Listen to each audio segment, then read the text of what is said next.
കല്യാണപ്പന്തലിൽ വെച്ച് ഭാര്യനെ കറക്കുകയും ചുംബനം ചെയ്യുകയും ബെഡ്റൂമിൽ കാണിക്കേണ്ട റൊമാൻറ്റിക് സീനുകളൊക്കെയും പബ്ലിക്കിൻ്റെ മുന്നിൽ കാണിക്കുന്ന ഒരു ട്രെൻഡ് വളരെ വ്യാപകമായി കൊണ്ടിരിക്കുകയാണ്.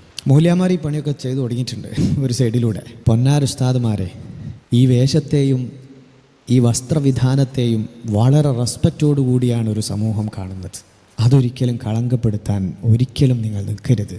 അത്രക്ക് നിർബന്ധമാണെങ്കിൽ നിങ്ങൾ ആ വസ്ത്രം ഊരി വെച്ചിട്ട് നിങ്ങൾ എന്തെങ്കിലും പേക്കോലം കാണിക്കും. ഒരു സമുദായത്തെ അള്ളാഹു നശിപ്പിക്കാൻ ഉദ്ദേശിച്ചു കഴിഞ്ഞാൽ ആദ്യം ആ സമുദായത്തിൽ അള്ളാഹു എടുത്തു കളയുന്നത് ഹയാഇനെയായിരിക്കും, ലജ്ജയാണ് എന്ന് പുണ്യനബി സല്ലല്ലാഹു അലൈഹി വസല്ലം. അവനവൻ്റെ ഭാര്യയുമായി ഏറ്റവും നല്ല സല്ലാപവും റൊമാൻസും നല്ല നല്ല പ്രണയ നിമിഷങ്ങളൊക്കെ അത് വളരെ നിർബന്ധമായ അങ്ങേയറ്റം പ്രതിഫലം കിട്ടുന്ന കാര്യമാണ്. പക്ഷേ അതിനൊരു വ്യവസ്ഥയുണ്ട്. അത് നാട്ടുകാരുടെ മുന്നിൽ പ്രദർശിപ്പിക്കേണ്ടതല്ല. നിങ്ങൾ നിങ്ങളുടെ ഭാര്യയും ഒരുമിച്ച് നിൽക്കുന്ന, അല്ലെങ്കിൽ നിങ്ങളുടെ യാത്രകളാവട്ടെ, നിങ്ങളുടെ ഒരുമിച്ചുള്ള സഞ്ചാരങ്ങളാവട്ടെ, നിങ്ങളുടെ ബെഡ്റൂം ആവട്ടെ, നിങ്ങളുടെ വീടാവട്ടെ, അതല്ലാതെ പബ്ലിക് സ്റ്റേജിൽ കയറിയിട്ട് ഇങ്ങനെ ക്യാമറാമാൻ പറയുന്നതിനനുസരിച്ചുള്ള ഈ തുള്ളൽ, മുത്തുമുഅ്മിനീങ്ങളെ, അത് നമ്മുടെ ജീവിതത്തിന് അങ്ങേയറ്റം ബുദ്ധിമുട്ടുണ്ടാക്കും.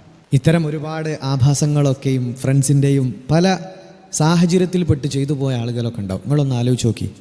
ആ സ്നേഹബന്ധം, ആ പ്രണയം, അത് നിങ്ങളുടെ ജീവിതത്തിൽ പിന്നീട് നിങ്ങൾക്ക് കിട്ടിയിട്ടുണ്ടോ? കല്യാണ ദിവസം ഭയങ്കര റൊമാൻറ്റിക് ആയിരുന്നു. നല്ല പ്രണയഗാനങ്ങൾ പാടിയിട്ടാണ് വധു സ്റ്റേജിലേക്ക് വന്നത്. അപ്പോഴേക്ക് വരൻ നല്ല റോസാപുഷ്പവുമായി കാത്തിരുന്നു. നൂറുകണക്കിന് ആളുകളുടെ മുമ്പിൽ വെച്ച് സ്വന്തം ഭാര്യയെ കറക്കുകയും പുഷ്പം കൊടുക്കുകയും അതിലപ്പുറം റൊമാൻറ്റിക്കായിട്ട് പല നിമിഷങ്ങളും കാഴ്ചവെച്ചിട്ടുണ്ട്. പിന്നീട് ജീവിതത്തിൽ എൻ്റെ ഭർത്താവ് എന്നെ ഇതുപോലെ ഒന്ന് സ്നേഹിച്ചിരുന്നെങ്കിൽ, എൻ്റെ ഭാര്യ ഇതുപോലെ ഞങ്ങളുടെ പേഴ്സണൽ ജീവിതത്തിൽ ഭാര്യയ്ക്ക് എന്നോട് ഇത്ര സ്നേഹം ഉണ്ടായിരുന്നെങ്കിൽ എന്ന് നിങ്ങൾക്ക് തോന്നിയിട്ടില്ലേ?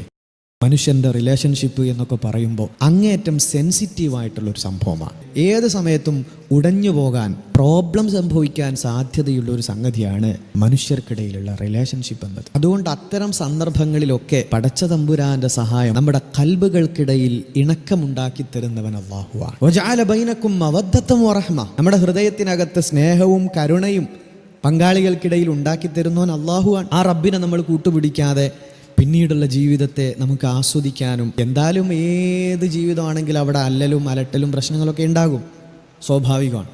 അവിടെ നമുക്ക് ഒരല്പമെങ്കിലും ആസ്വദിക്കാനും മനസ്സമാധാനം നേടാനും ഒക്കെ അള്ളാഹുവിനെയും തിരു സുന്നത്തിനെയും കൂട്ടുപിടിക്കല്ലാതെ മറ്റു നിർവാഹമില്ല.